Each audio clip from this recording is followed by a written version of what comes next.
I'm Jo Lynn Higgins, RCSC Communications and Marketing Coordinator. And I'm Bill Pearson. I'm on the board, the rec board, as a director for the Rec Centers of Sun City, which is the acronym for RCSC. Unique is probably the best word, because for the vast majority of people that either don't live here or visit here, they've never seen anything quite like it. The best description I've ever seen of Sun City was that it has a horizontal organizational table.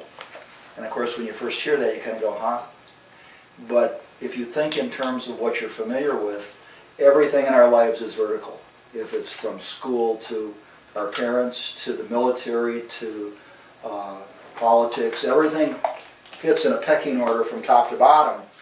In Sun City, we don't have a top to bottom. We have simply a horizontal line that was built where a dozen different organizations or more each fit into the spectrum of that horizontal line and fill a niche. And the niche then serves whatever purpose the organization was built to fit, which is, so people come here and they go, huh, how does that work? And until you actually see it up close and personal, it's very difficult to explain, because there's nothing else to compare it to or liken it to in their lives. So most people get here and they're excited, first off, by the fact that they get to come and, if they're retired, come and play all day long.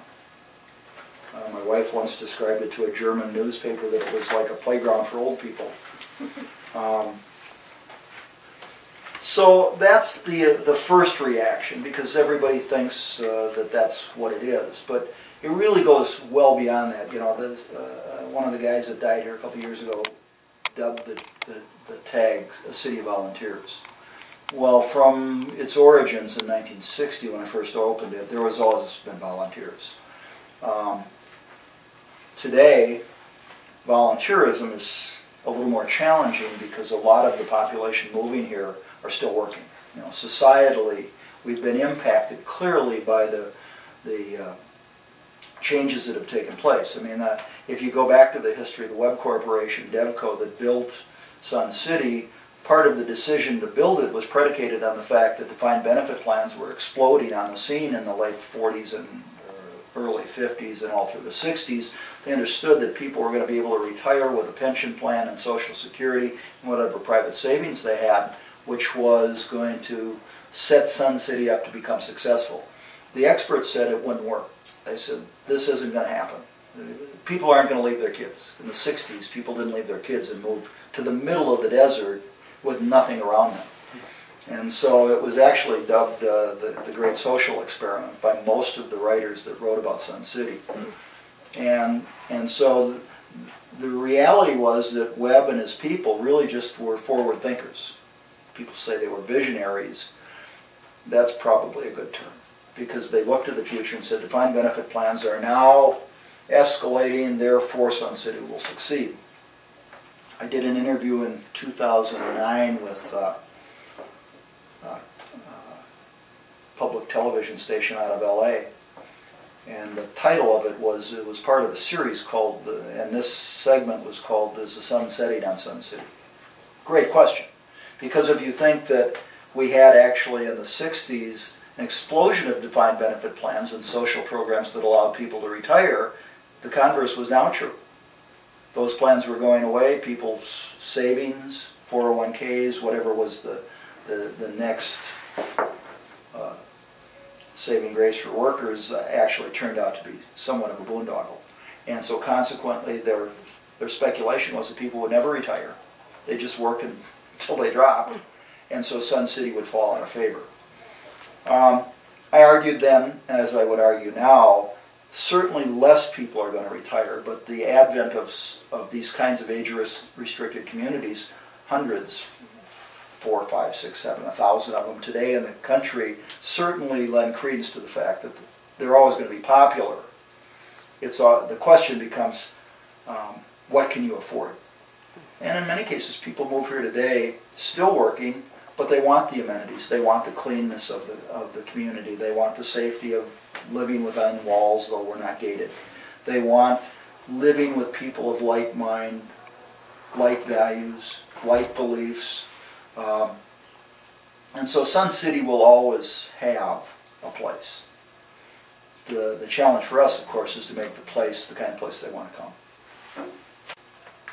So much of the activity here is driven by the people. It's all driven by the people. Clubs fail if no one comes to them, if no one steps up to the plate and volunteers to help keep things going.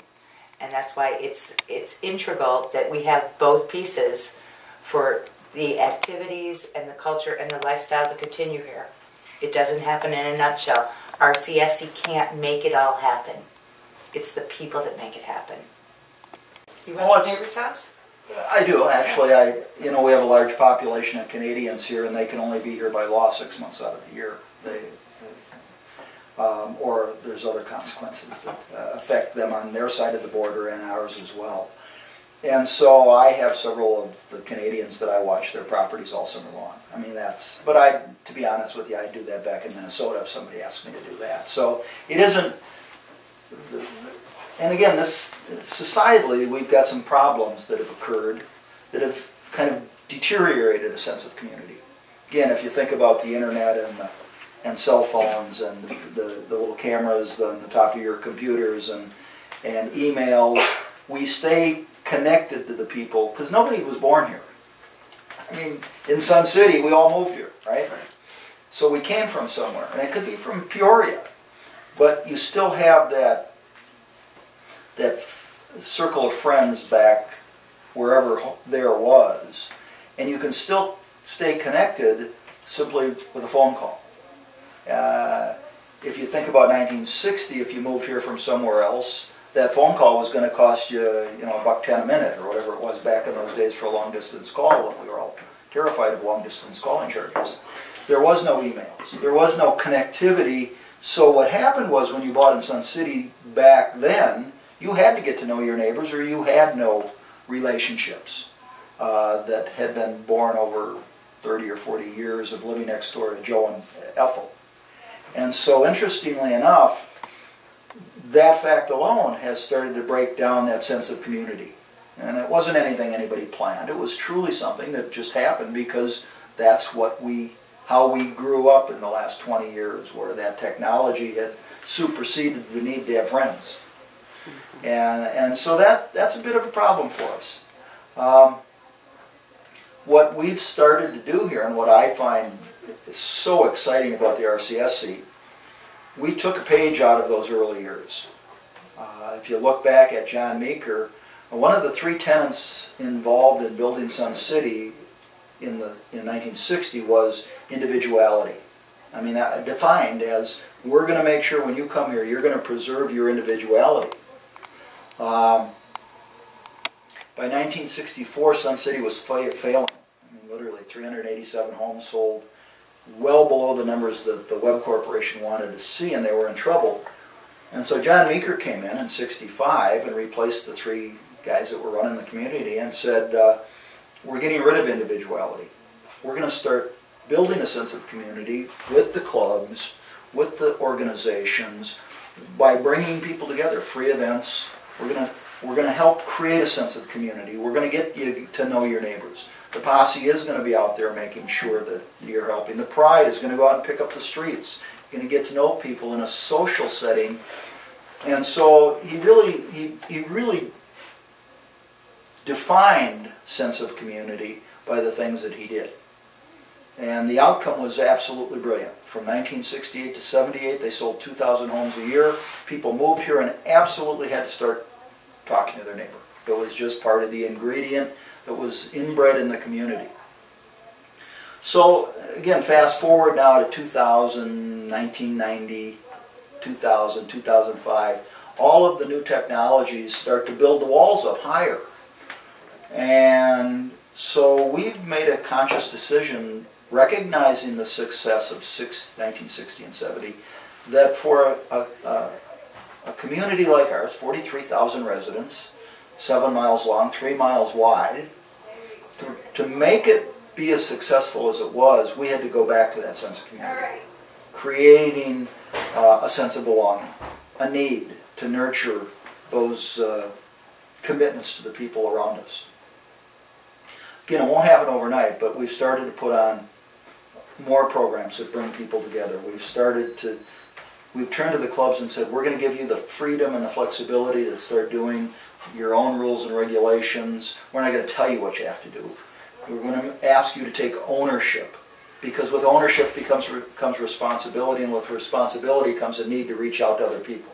Nobody wants to do something alone. So it's really about having a plan and then trying to put it in play. Now, will everybody join in? No. Don't need everybody to join in. We need to grow the circle. I mean, so a sense of community happens, and yeah, we've with all of the various functions I've served in this community, the one thing that I've come to understand is there's no one true technique to reach people. I mean, emails, blast emails, eye contact, you know, there's 1,000 color magazines, newspaper articles, ads. There's a million ways to reach people. I'll tell you the one that I've come to the conclusion that works best in Sun City. Word of mouth. People in Sun City talk to each other because they go to the clubs. 120 clubs in Sun City.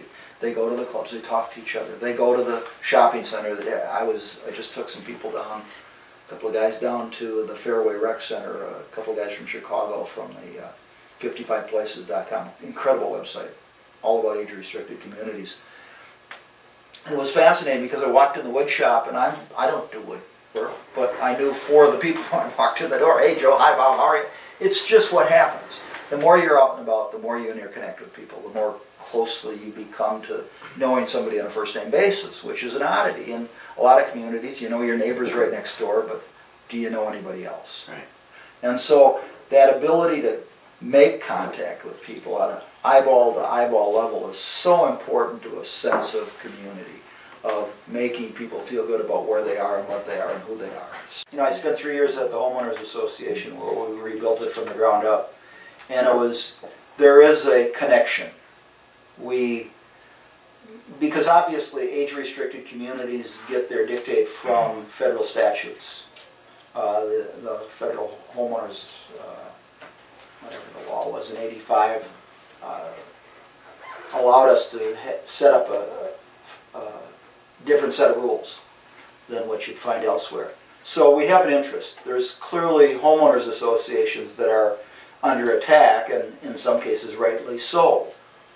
So any kind of activities down at the state legislature clearly directed at homeowners associations or community laws impacting communities we pay attention to. But from a political standpoint, we don't get involved. And I just tell you, 4 or 5 years ago, there was an effort to do some things that would have impacted us, and we sent busloads down to the legislature and got people's attention. We at one point flooded emails for legislators.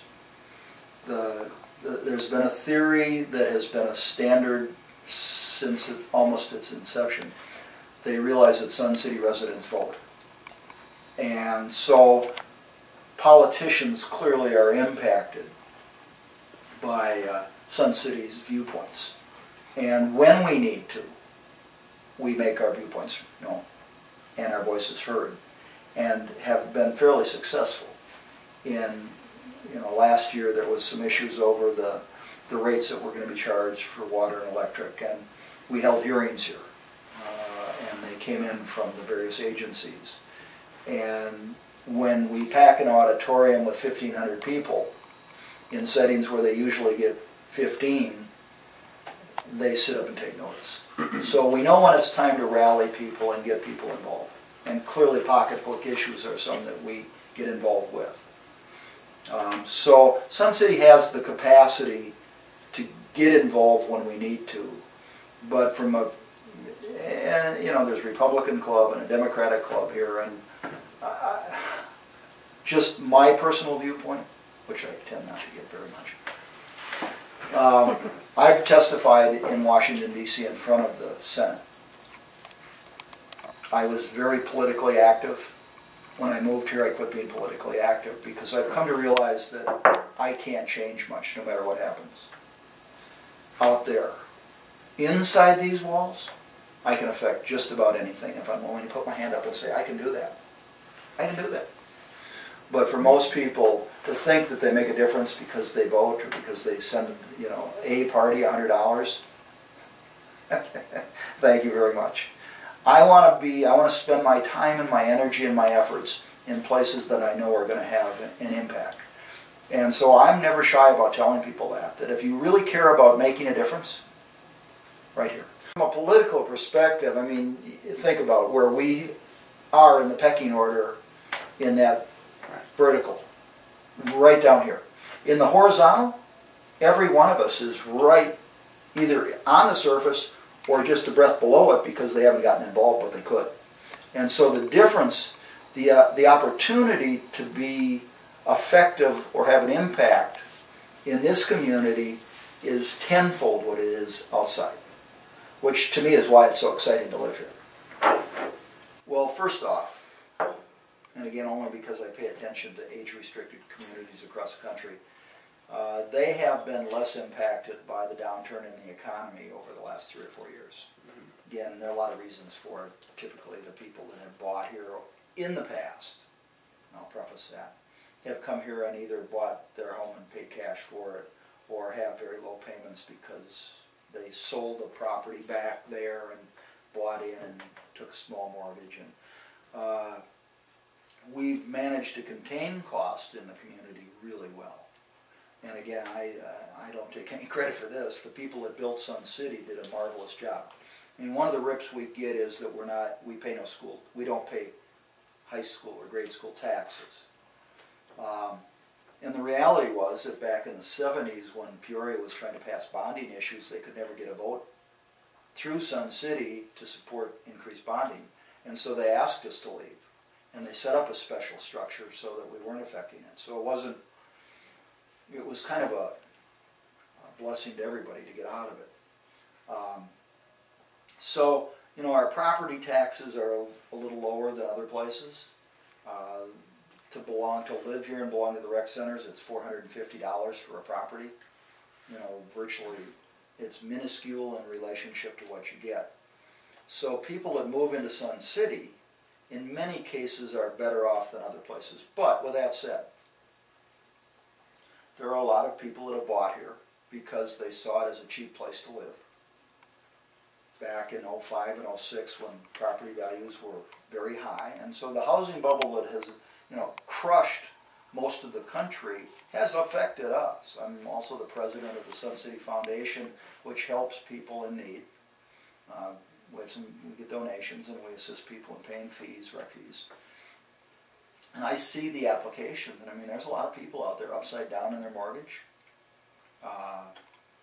Their monthly net at the end is in the minus position. 62, 64, 66, 75 years old.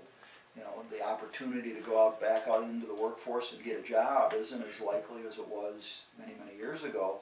And they're still on that fixed income, so it's problematic. So we would be foolish to sit here and pretend that it didn't affect us, but in comparison to virtually, Peoria, Surprise, Glendale,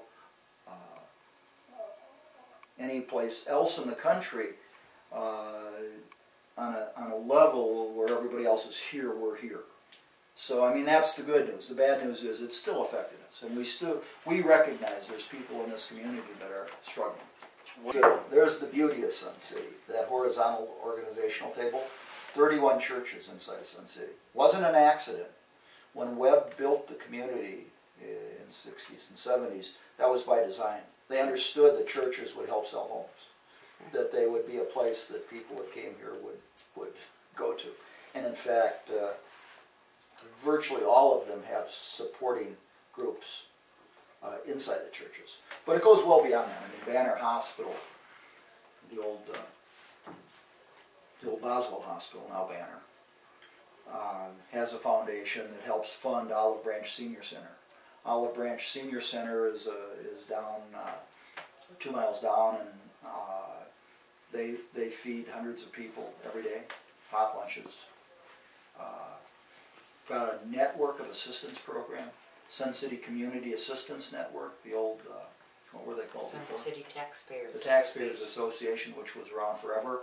right now are doing 50 residents' taxes a day for free. They have the benefits screening. Mary's place up here. There's probably a half a dozen organizations within the walls that are there just to help people, elderly, who have a particular need. And so again, well, what's fascinating is, I think it was 1982, there was a study done by I think it was the University of University of Kentucky came in and took a look at Sun City and said, they asked them to do an overview of what they thought. I mean, the binder's this thick. It was a very comprehensive study. And they said Sun City is really well built, virtually taking care of every need of the people that live here, with one exception that's glaring. There's no continuum of care. Because when they built it with the idea, they wanted to convince people that when you came here you could live forever in that one home. So they didn't build assisted living. They didn't build independent living. They didn't build nursing homes. They didn't build locked Alzheimer's units. It just wasn't in the program because it didn't help sell homes. So this study in '82 comes out. Within 10 years, there's a dozen places that have sprouted up that have independent living, assisted living, nursing care, locked units for Alzheimer. Staggering. The point of the story is that in the history of Sun City, once a need has been identified, something comes up to fill it. The community is incredibly resourceful when it comes to that. And again, I would tell you that in my opinion, it's because we do function based off of a sense of all of us belonging and being committed to one another and the future. And so it's a piece that nobody really gets to see. It's an infrastructure that's nurtured along by the people that live here and recognize, now, did we do it ourselves? No, companies came in, but we helped make it all happen. And so I think it's the untold story of Sun City. When there's a need, we fill the need. It's unlike a lot of other places. And the rip on Sun City has always been, well, yeah, but all you care about is yourself. You're a bunch of selfish old people.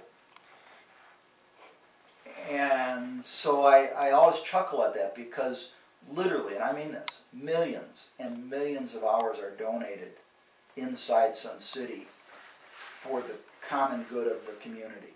Now, is that selfishness? Or is that saying we can take care of, we can get our arms around this? I understood in politics I couldn't get my arms around that whole Democrat, Republican thing. But I could get my arms around a community where we could care.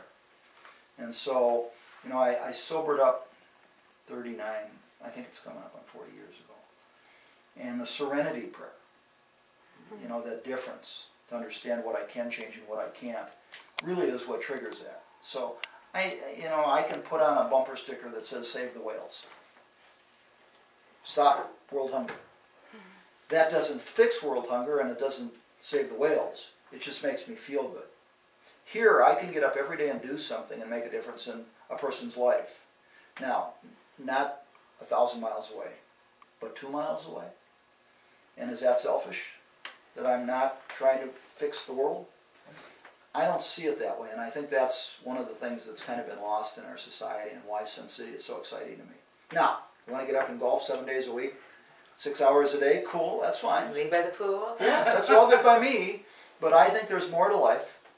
And as we go forward, as we market Sun City, we're going to try and market it, not just on what you can do when you play, but when you want to be involved, when you want to be a part of something that's really exciting.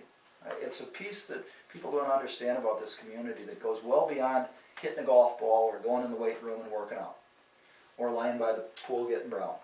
It's a thing that is an integral part of Sun City and has been for 50 plus years. And so marketing that is just as important as everything else, because in the end you get to feel like you're actually doing something.